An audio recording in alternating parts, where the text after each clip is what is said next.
हाँ, नमस्कार। कैसी हो? ठीक हूँ मैम। मैम मैंने वीडियो आपका सुना। उसमें एक हाँ, डाउट है मुझे। कल हाँ, जो हाँ, था बताया था क्योंकि मैं ज्वाइन नहीं की थी ना।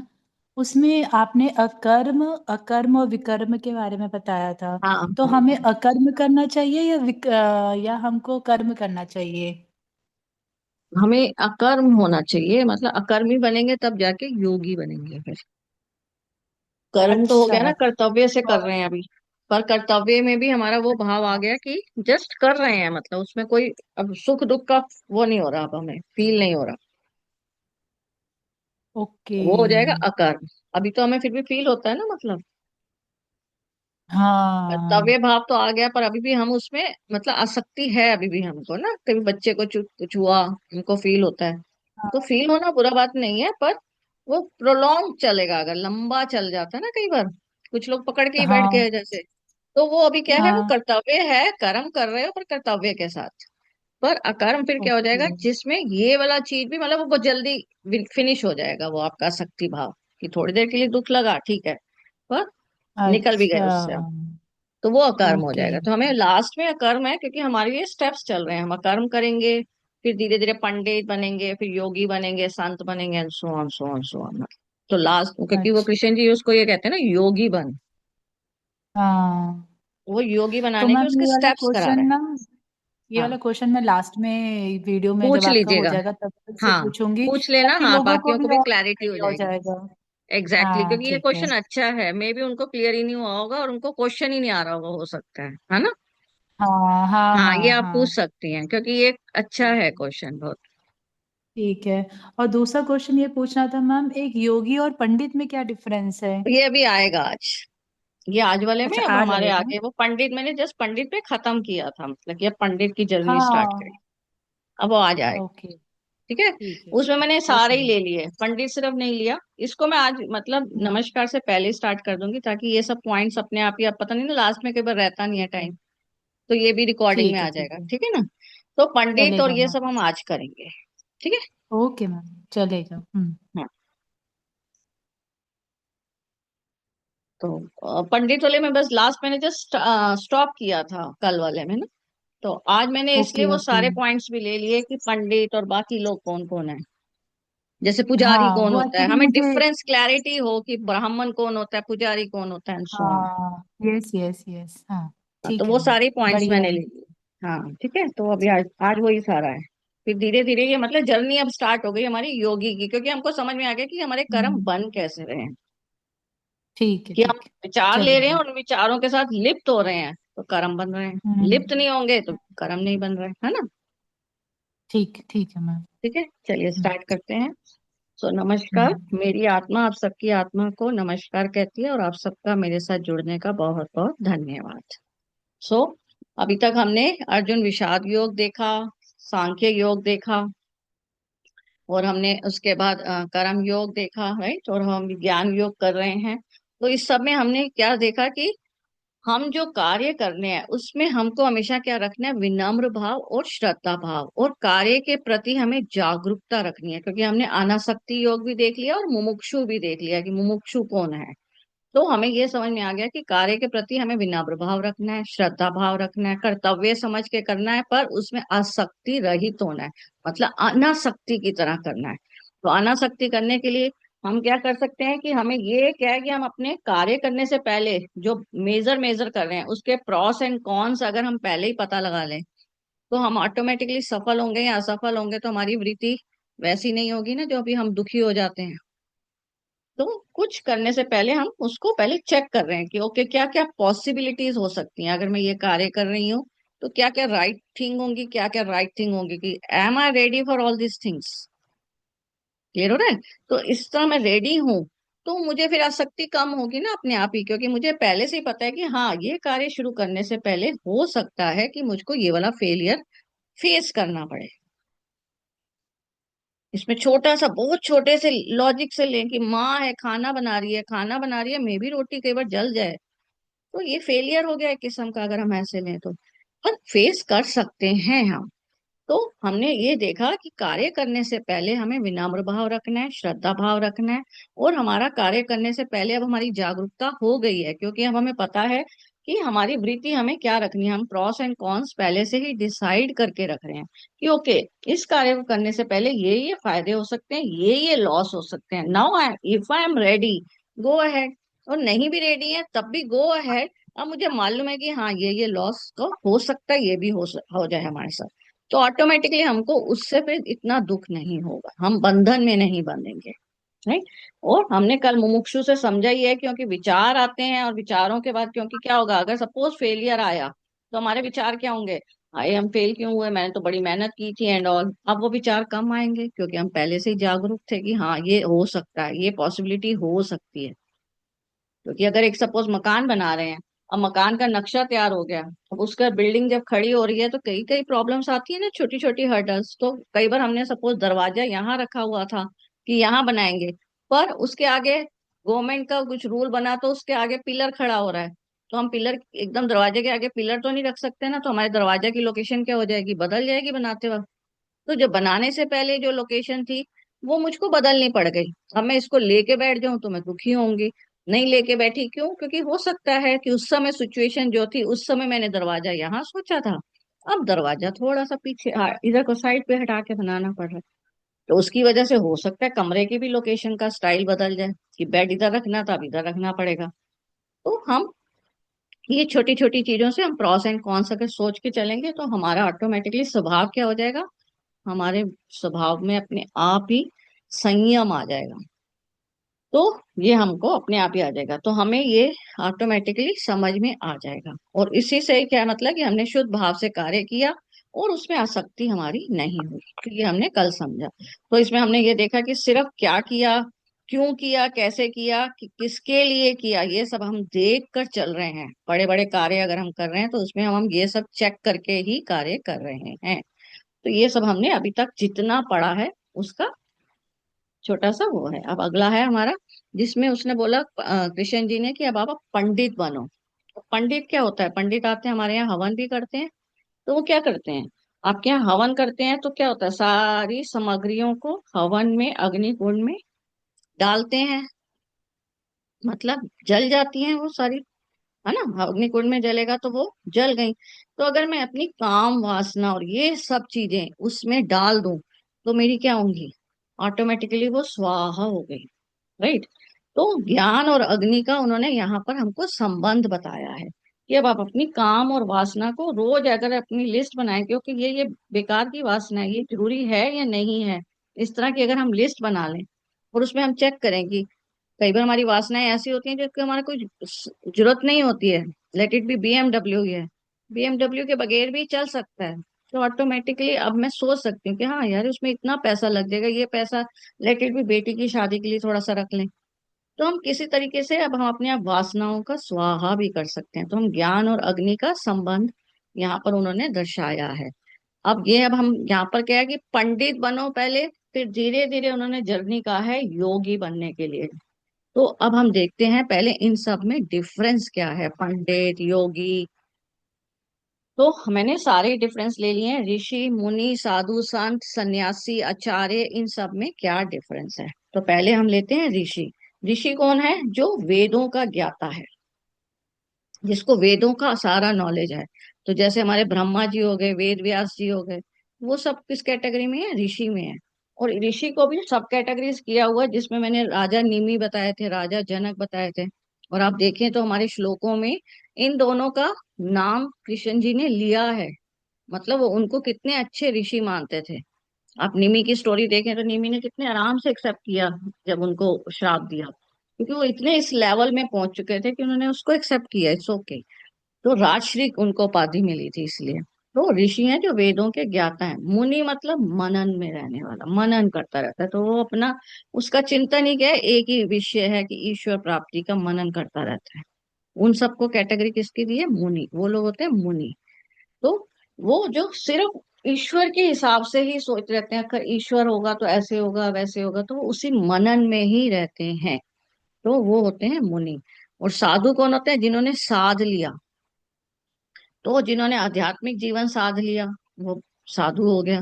तो वो अब क्या होते हैं, वो लोग यूजली घर बार छोड़कर चले जाते हैं और वो सिर्फ उसी को कृष्ण भगवान जी के मतलब भजन करते रहते हैं या तपस्या करते रहते हैं, ध्यान जो करते रहते हैं। अब संत कौन होते हैं? संत क्या है? सत से निकला है। तो जो सत्य बोलेगा, जो धर्म की राह में चलेगा और जो प्रेम और ज्ञान को फैलाते हैं, वो संत होते हैं। तो यूजली क्या होता है, संत को हम लोगों वेदों के हिसाब से संत मतलब जो गृहस्थ में रह के भी इस टाइप का कार्य कर रहे हैं, उनको संत की कैटेगरी में वेदों में दिया गया है। कि वो लोग क्या है कि धर्म या ज्ञान और प्रकाश को फैला रहे हैं, तो उनको संत की कैटेगरी दी है कि उनको वेदों का ज्ञान है और वो आगे फैला रहे हैं, तो वो संत होते हैं। अब सन्यासी, जिन्होंने सांसारिक आसक्तियों को त्याग दिया। मतलब अभी हम क्या है, हम आसक्तियों में हैं, राइट। तो हम में से भी कोई सन्यासी है, अगर हम सादा जीवन जी रहे हैं, सादा जीवन का ये मतलब नहीं कि ऐशो आराम को नहीं ले रहे, पर हमारा ये है कि जैसे बीएमडब्ल्यू, हमारे लिए ये नहीं है कि बीएमडब्ल्यू ही होनी चाहिए, इट्स ओके, ये वाली कार है, और उनको मतलब शांति है उससे, तो वो सब क्या है, सन्यासी हैं, राइट। तो यूजली क्या करते हैं, लेडीज को संत बोल दिया जाता है और जेंट्स को सन्यासी बोल दिया जाता है, अगर फैमिली में इस टाइप की जो आसक्तियों से परे हैं। अब गुरु कौन होता है? गु का अर्थ होता है अंधकार, रू का अर्थ होता है प्रकाश। तो जो अंधकार से प्रकाश की ओर ले जाए, वो गुरु है। तो वो एक इंसान भी हो सकता है, वो एक माध्यम हो सकता है बुक का, राइट। आजकल जैसे यूट्यूब ही गुरु हैं बहुत बड़े, वो भी एक माध्यम है ना, जो ज्ञान हमारा फैला रहे हैं। तो कोई भी माध्यम जो है वो भी गुरु हो सकता है। तो हमारे जो शरीर है उसमें हम किसको गुरु मानते हैं? सांसों को, क्योंकि वो हमारे बॉडी के अंधकार को प्रकाश में कर रहे हैं, क्योंकि हमारी बॉडी किसके थ्रू चल रही है? इन सांसों के थ्रू। तो यूजली हम अपनी बॉडी के गुरु को क्या मानते हैं कि ये सांस जो हम प्राण वायु ले रहे हैं, उसको हम गुरु मानते हैं। गुरु में सबसे बड़ा एग्जाम्पल है दत्तात्रेय। दत्तात्रेय जी जो है, उन्होंने परशुराम जी को ज्ञान दिया था, और उन्होंने अपने लिए कहा था कि मेरे 24 गुरु हैं। तो परशुराम जी ने पूछा था, तो उन्होंने बोला था क्योंकि मैं तो सबसे सीखा हूँ, सूरज से मैंने सीखा कि हर समय जलते रहो, मतलब हर समय प्रकाश देते रहो। कीट पतंगे से मैंने ये सीखा, ऐसे करके उन्होंने 24 गुरुओं के नाम लिए थे दत्तात्रेय जी ने। और उन्होंने ही त्रिपुरा सुंदरी का रहस्य बताया था। त्रिपुरा रहस्य की बुक उन्हीं की है, वो परशुराम और दत्तात्रेय का संवाद है। तो वो गुरु होता है जो अंधकार से प्रकाश की ओर ले जाए।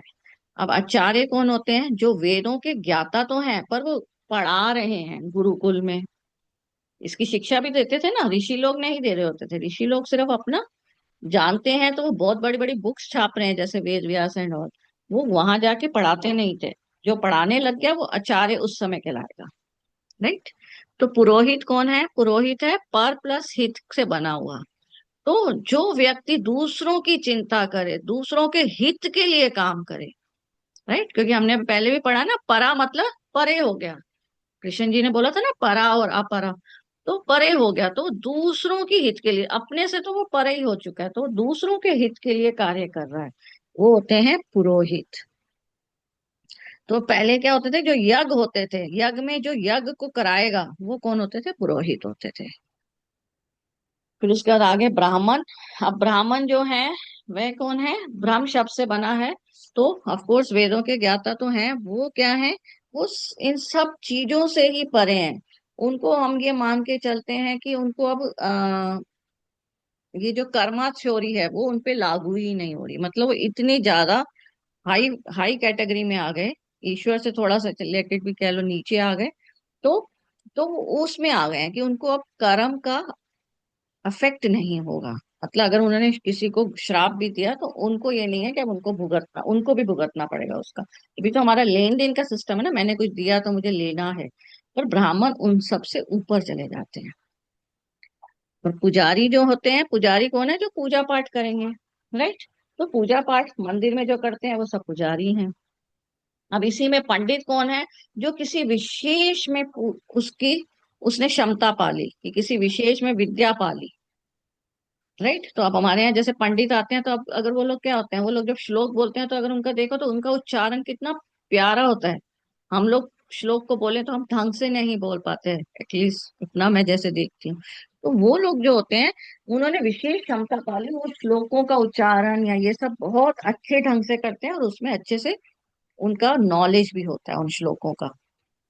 तो वो सब कौन होते हैं? पंडित होते हैं। तो कृष्ण जी अब क्या बता रहे हैं कि अब आप पंडित बनो, पंडित बनो, कि अब तुमको क्योंकि विशेष ज्ञान हो जाना चाहिए, क्योंकि तुमको विशेष ज्ञान हो गया कि कर्म कैसे काम करते हैं।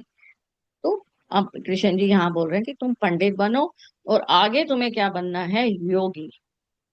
योगी हमने पहले ही समझ लिया, योग मतलब जुड़ना, राइट, एकजुट होना ना, एक किसी से जुड़ जाना। तो योगी करने के लिए उन्होंने क्या बताया कि तुमको अब थोड़े थोड़े अभ्यास करने होंगे, हठ योग, कर्म योग, सांख्य योग, हम यही सब पढ़ रहे हैं ना। तो उन्होंने क्या बोला कि तुम तो ऑलरेडी योगी ही हो, पर तुम भूल गए हो, तो तुम योगी वापस बनो, ताकि तुम हठ योग और ये सब योग को समझो। मतलब इसको अभी हमारे आगे इनको इन श्लोकों के द्वारा कृष्ण जी समझाएंगे कि प्राणायाम, प्रत्याहार, इन सबको जानो कि कौन क्या होते हैं ये सब। तो वो उन्होंने यहाँ पर अब बताया है कि योगी का मतलब क्या है? जो योग भी जानता है और बाकी चीजों का भी ज्ञाता है, सबके साथ एकजुट हो गया है। तो वो अपने विचारों में, भावनाओं और कार्य में, इन सब में विश्लेषण कर सकते हैं। अभी हम लोगों को कर्म का विश्लेषण तो समझ में आ गया कि हमें कर्म करने से पहले क्या क्या पॉइंट्स को ध्यान रखना है। तो इनमें सबसे ज्यादा फेमस जो है वो पतंजलि है, जिन्होंने हठ योग या अष्टांग योग आपने सुना होगा, उन्होंने उसी का बुक लिखा हुआ है, पतंजलि जी ने। तो ये सब है हमारे ऋषि मुनि, साधु संत, सन्यासी, आचार्य, राइट, योगी, पुजारी, पंडित और ब्राह्मण। इन सब में हमने डिफरेंस देखा। ओके। तो वो अब यहाँ पर हमने, उन्होंने अभी फिलहाल क्या कहा कि अपनी काम वासना अगर कोई भी रहेगी है उसको क्या करो? अग्नि में आहुति दे दो उसके, राइट। तो पिछले श्लोक में उन्होंने ये कहा, और अब अगले श्लोक में भी वो सेम वही कह रहे हैं कि अब जब तुमने आहुति दे दी है, तो अब तुम आसक्ति को त्याग चुके हो, अब तुमको फर्क नहीं पड़ता। तो आसक्ति को त्याग चुके हो, और अब तुम्हारा क्या है? आत्मा की जर्नी स्टार्ट हो गई है। जब काम वासनाएं ये सब लुप्त हो जाती हैं, खत्म हो जाती हैं, हमारी ऑटोमेटिकली भोग योनि से योग योनि स्टार्ट हो जाती है। क्योंकि अभी हमारे अगर अंदर कुछ भी भोग रहता है, तो पहले वो कहते हैं कि जितना भोगना है भोग लीजिए, फिर योग योनि स्टार्ट कर लीजिए। क्योंकि अगर आपने पूरी तसल्ली हो गई है, तो क्या होगा? लेट इट बी, किसी को रसगुल्ला बहुत पसंद है, रसगुल्ला आते ही अगर मुंह में पानी अभी भी आ रहा है, या जैसे चटकारे आ रहे हैं अगर गोलगप्पे के, तो अभी भी थोड़ा सा योग भोग है, तो उसको जितना भोगना है उसको भोग लो, ताकि ऑटोमेटिकली आप पूरा जब संतुष्ट हो जाएंगे, अपने आप ही आपकी योग जर्नी स्टार्ट हो जाएगी। कृष्ण जी यहाँ पर ये बता रहे हैं। तो वो कह रहे हैं जियो, कर्म करो, लेकिन अभी क्या है? आपको ये ध्यान रखना है कि आपने क्या करना है? भावना और विनम्र भाव रखना है, और शांति से कार्य करना है, जो हमने पीछे पॉइंट्स पढ़े हैं, अनासक्ति योग और मुमुक्षु। ठीक है। ओके। अगले में वही आकांक्षाओं के रहित होते हुए काम करना है। और यहाँ पर अब हमारे पास क्या आ रहा है? ममत। अब वो कह रहे हैं कि सिर्फ अपने भाव से नहीं करना, ये मेरा है इसलिए नहीं करना, अब मुझको मन और बुद्धि का संयम रख के कार्य करने हैं, राइट। तो मन और बुद्धि का संयम रखकर कार्य करने हैं। तो उसका हमारे को पहला एग्जाम्पल तो मिलेगा कि मोक्ष और अनासक्ति योग को अपना के हम कार्य करें, राइट। और यहाँ पर अभी हमको यहाँ पर एक एग्जाम्पल छोटा सा ये है कि अगर आप मदर देखें, हम भगवान से हम पैदा हुए, पर भगवान हम लोगों को क्या है? टोटली फ्री छोड़े हुए हैं। पर अगर हम पेरेंट्स देखें या मदर देखें, सबसे ज्यादा वो क्या करती है? बच्चों को टोटली फ्री नहीं छोड़ी होती है, वो उनकी हमेशा उनके साथ ये रहता है, अरे मेरे बच्चे को ये ना हो जाए, अरे मेरे बच्चों को वो ना हो जाए। तो अब अगर वो ये सब सोचती है, तो क्या होता है? इस आत्मा से वो बच्चा निकला है, एक नई आत्मा निकली है, वो तो इसका मतलब कॉर्ड, एक एनर्जी कनेक्शन तो ऑलरेडी है। और आप उस बच्चे को क्या एनर्जी दे रहे हैं? कि तुम्हें ये ना हो जाए। तो ये होने के चांसेस ज्यादा हो जाते हैं, इसलिए कहा जाता है कि इन सब चिंताओं से रहित होकर कार्य करो, कि हर समय बच्चों पर इतनी ज्यादा टेंशन नहीं ली जाए, ताकि वो बच्चों का क्या हो कि उल्टा उनका भला होने की बजाय नुकसान हो जाए, क्योंकि माँ का सबसे बड़ा रोल होता है बच्चे के ऊपर। माँ की एनर्जी ऑटोमेटिकली कनेक्टेड रहती है बच्चे के लिए, क्योंकि बच्चे की नाड़ और माँ की नाड़ एक ही थी गर्भ में। और जैसे ही वो काटी तो बच्चे की अलग जर्नी स्टार्ट हो गई है। तो हम उसके केयर टेकर तो रहे, पर इतना नहीं कि हम उसके समय हर समय उसकी चिंताओं में लगे रहें, क्योंकि हमारी चिंता का असर बच्चों पे जाएगा। तो इस श्लोक से कृष्ण जी ये भी बता रहे हैं कि आपका ये जो है, आपको इससे परे रह के करे कार्य करना है। राइट। क्योंकि जो वो भी अपनी जर्नी लिखवा के आए हैं, हम भी अपनी जर्नी लिखवा कर आए हैं। राइट। पर हम लोग क्या सोचते हैं, हम लोग बहुत ममता दिखा रहे हैं, पर वो ममता नहीं होती, वो उल्टा उनके लिए नुकसान हो जाती है। ममता दिखाइए पर चिंता नहीं करिए। राइट। तो इसमें उन्होंने कुछ नियम बताए हैं। तो पहला गुण क्या है कि शांत और स्थिर होना चाहिए इंसान के भाव को। मनुष्य के मन को शांत और स्थिर होना चाहिए। अब दूसरा क्या है कि उनको संतुष्टि, जो मैंने बोला कि भोगी योनि से ऑटोमेटिकली जब भोग हम सारा लेते हैं, तो अभी हम लिस्ट बना के ये चेक कर सकते हैं कि अभी मेरे कोई और भोग हैं, तो उनकी तसल्ली पूरी अच्छे से कर लीजिए। तो ऑटोमेटिकली शांत और संतुष्ट होगा दूसरा गुण। और तीसरा गुण क्या होगा, अगेन अहंकार और इन सब से हम परे हटते जाएंगे। और हम ये जान चुके हैं कि शरीर सिर्फ कर्म के लिए है, हम एक आत्मा हैं। ये चार गुण ऑटोमेटिकली हमारे अब जागृत होने शुरू हो गए हैं कृष्ण जी के हिसाब से, क्योंकि हमको काफी ज्ञान हो गया और आगे और जो ज्ञान देने वाले हैं उससे हम आत्मा के दर्शन करेंगे, वो कह रहे हैं। तो ये हमारे ऑटोमेटिकली वो बोल रहे हैं कि शरीर केवल कर्म के लिए है। हमको अंधकार, अहंकार और मान सम्मान इन सब से परे होके ही काम करना है। राइट। मन को शांत और संतुष्ट रखना है। सिर्फ शांति और संयम रख के ही आगे के सारे कार्य हमको करने हैं। राइट।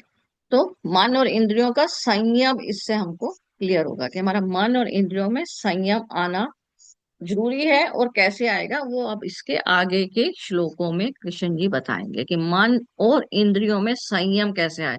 अभी तक हमको ये समझ में आ गया कि मन और इंद्रियां ही कारण हैं। यही समझ में आया ना कि मन विचार बना रहे हैं, और विचार किसके थ्रू बना रहे हैं, इंद्रियों के थ्रू बना रहे हैं। कि इंद्रियां देख रही हैं, सुन रही हैं, और उसको हम पकड़ के ले लेते हैं, पकड़ लेते हैं, और हम उस विचारों में बहते जाते हैं। तो अब मन और इंद्रियों में संयम कैसे बने, मतलब हम योगी कैसे बने, उसकी यात्रा हमारी अब आगे से स्टार्ट करा रहे हैं कृष्ण जी।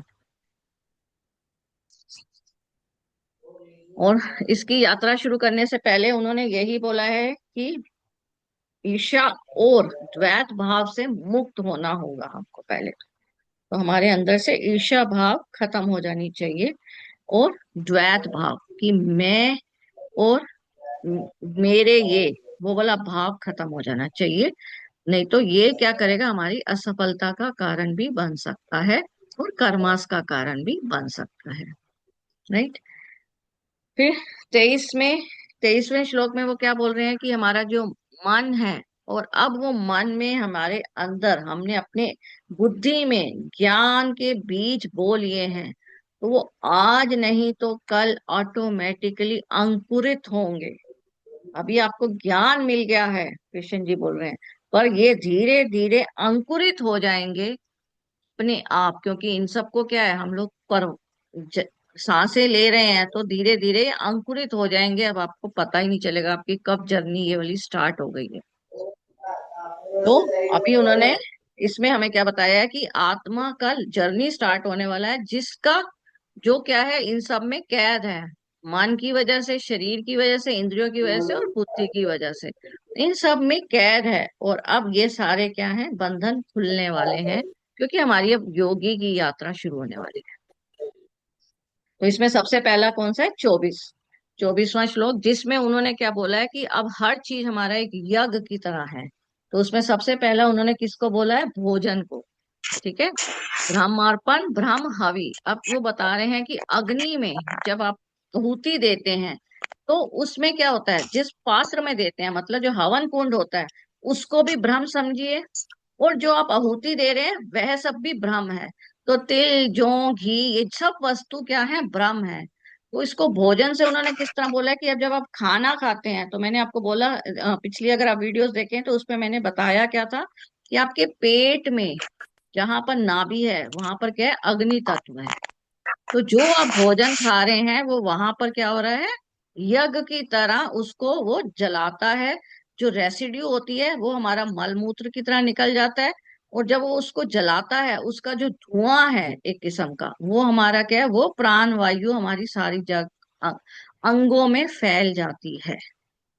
तो भोजन भी एक यज्ञ की तरह है। तो हमको भोजन के लिए हमेशा ध्यान रखना है कि भोजन जब हम बना रहे हैं हमारी क्या वृत्ति है, भोजन हम जो परोस रहे हैं हमारी क्या वृत्ति है, और भोजन जब हम खा रहे हैं हमारी क्या वृत्ति है।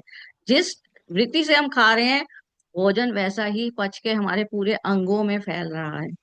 जिस वृत्ति से हमको जिसने परोसा है, उससे भी हो रहा है। तो हर चीज का क्या है, प्रॉब्लम का सोल्यूशन भी होता है। तो अगर हमें किसी ने ठीक ढंग से नहीं परोसा, तो उसके लिए हम क्या बोलते हैं कि हाथ धोकर खाएं। और उससे पहले उस भोजन को हम लोग विनम्र भाव और उसमें श्रद्धा भाव से उसको प्रणाम करें कि ओके, ये भोजन आज मुझको मिल रहा है और मैं इसको धारण करने लगी हूँ। तो कुछ ऐसा नहीं है कि स्पेशली बैठ के करना है, बस जैसे ये मन में एक बार मानसिक, सब कुछ मानसिक है। नॉर्मल आप देखने में सब नॉर्मल खा रहे हैं, पर आपने खाने से पहले ये चीज कर ली कि मैं ये भोजन ईश्वर द्वारा प्राप्त हुआ है, इसको मैं खा रही हूँ, और ये मेरे अंगों में अच्छी ऊर्जा प्रदान करे, बस फिर नॉर्मल खाइए। और खाते वक्त अब अगर कोई टीवी देख रहा होता है और टीवी का अगर सपोज सिग्नल्स अच्छे नहीं है, कुछ गलत वलत टीवी में कई बार आ रही होती है ना चीजें, तो वही भाव जाएगा, राइट। तो भोजन के साथ जो सा भाव जाएगा वैसा ही आपका तन शरीर बनेगा। तो यहाँ पर कृष्ण जी ने भोजन के ऊपर बताया है। तो अभी हम यहीं तक देखते हैं, इसी से हम आगे कंटिन्यू करेंगे भोजन से ही कल। बहुत बहुत शुक्रिया, अगर किसी का कोई प्रश्न है तो पूछ सकते हैं। यस मैम, बहुत अच्छा बताया आपने। मतलब पूरा आपने योगी और सारे पंडित और ब्राह्मण में क्या डिफरेंस है, बहुत अच्छे से आपने क्लियर कर दिया। और अभी जो आपने खाने के ऊपर बताया है हम्म। कि हमें किस भाव से बनाना चाहिए, पर अगर हम हम्म। कहीं बाहर जा रहे हैं और किसी ने अच्छे भाव से इसीलिए नहीं हाथ बनाया, धोइए, हाथ धोइए, हाथ धोइए और और खुद अगर अपने भाव को कन्वर्ट कर लीजिए, बस फिर वो ऑटोमेटिकली भोजन चेंज हो जाएगा, ऊर्जा। ओके, तो हमेशा तो वो याद चेंज हो रखिए जाता हाथ है। धोना है। अगर हाथ नहीं भी धो पाए, एक बार मन में मानसिक उससे। और माँ का स्पेशल रोल है, इसलिए मामा मैंने पहले बोला है कि माँ अपने पूरे परिवार के लिए बोल देती है कि ये भोजन जो मेरे बच्चे खा रहे हैं, मेरे हस्बैंड जैसे आप बाहर हैं, कि ये सब उन सब की ऊर्जा को, मतलब अच्छी ऊर्जा के साथ उनके अंदर जाए। बस ये सिर्फ कहना है, कुछ ऐसा नहीं है कि हमें बहुत टेंशन लेनी है इसमें। सिंपली कह दिया खाओ मस्त रहो, क्योंकि कृष्ण जी ये, कृष्ण जी की लाइफ क्या है, हंसो खेलो मस्त रहो। बस इतनी सी लाइन बोलनी है हमको। तो अभी बनाते वक्त भी बस ये लाइन बोली, शुरू हो जाओ खाना बनाना, बस। फिर कुछ मत सोचो ज्यादा। और मैम आपने कल जो बताया था कर्म विकर्म अकर्म, हाँ तो वो वाला आपने हमें इससे कर्म करना चाहिए या अकर्म करना चाहिए? हमें कर्म कर्म ही करना चाहिए। अभी तो हमने सीखा है कि कर्म को कर्तव्य की तरह कर रहे हैं, राइट। पर अगर हमारा उसमें भाव भी खत्म हो गए, हमें उससे आसक्ति भी खत्म हो गई, कि जैसे अभी हमारे किसी बच्चे को चोट लगी है या कुछ है, तो हम क्या होता है उस चीज को पकड़ के बैठ गए हैं और बहुत दिनों तक पकड़े हुए हैं। वो वाली चीज हमारे अंदर धीरे धीरे खत्म हो रही है, क्योंकि अब हमारा ज्ञान बढ़ रहा है। तो हमारी जैसी वो कंप्लीट खत्म हो जाती है, तो हमारा वो कर्म क्या है, अकर्म के भाव से चलेगा वो कर्म। तो कर्म नहीं अकर्म करना चाहिए वैसे तो। पर अभी नहीं है, तो अभी फिलहाल के लिए कर्म के लिए जो हमने अनासक्ति योग और मुमुक्षु समझा है उसके हिसाब से है। पर ये ही धीरे धीरे क्या हो जाएगा, अकर्म बन जाएगा, क्योंकि हमको उसमें उस भाव को हटाना है। मैम आप जो इतने सारे शब्द के अर्थ बताते है ना, मैं सच बताऊं, इतनी अच्छी हिंदी आपने हमारी पक्की करा दी है। इतनी तो हिंदी हम लोग को भी नहीं आती थी जितनी आपने एक एक वर्ड को इतने अच्छे से डिस्क्राइब किया है। क्योंकि अभी तक हम कितने महाजन लोग का सुनते थे कि कोई बोल रहा है, मतलब ओशो जैसे बड़े बड़े ज्ञानी लोग होते हाँ, हैं, तो उनकी बात कभी समझ में नहीं आ पाती थी क्योंकि उनके वर्ड्स इतने हम लोग को डिफिकल्ट लगते थे समझने में। पर आपने अभी जब वो सारे वर्ड्स क्लियर करते हो ना एक एक सेशन में, तो बहुत अच्छा लगता है कि अब थोड़ा बहुत समझ में आने लग गया है ये ज्ञान और क्या चीजें हो रही हैं। और मैम एक क्वेश्चन और पूछना था मुझे। हाँ, बोलिए। ये ब्रह्म ऋषि फिर कौन होते हैं? अभी आपने सब बताया, लेकिन ब्रह्म हो ब्रह्म गया, ऋषि के जो बारे में ब्रह्मर्षि बताइए। हो गया, जो नॉर्मल जैसे वेद व्यास जी हो गए, उसी में ही महान हो गए महर्षि, कि जो और भी महान है, जैसे वेद व्यास जी हैं वो सब, ठीक है, मतलब इनमें भी कैटेगरीज हो गई ना, कि और ज्यादा नॉलेज हो गई, तो महर्षि हो गए। ब्रह्मर्षि हो गए जो अभी सिर्फ नॉलेज है,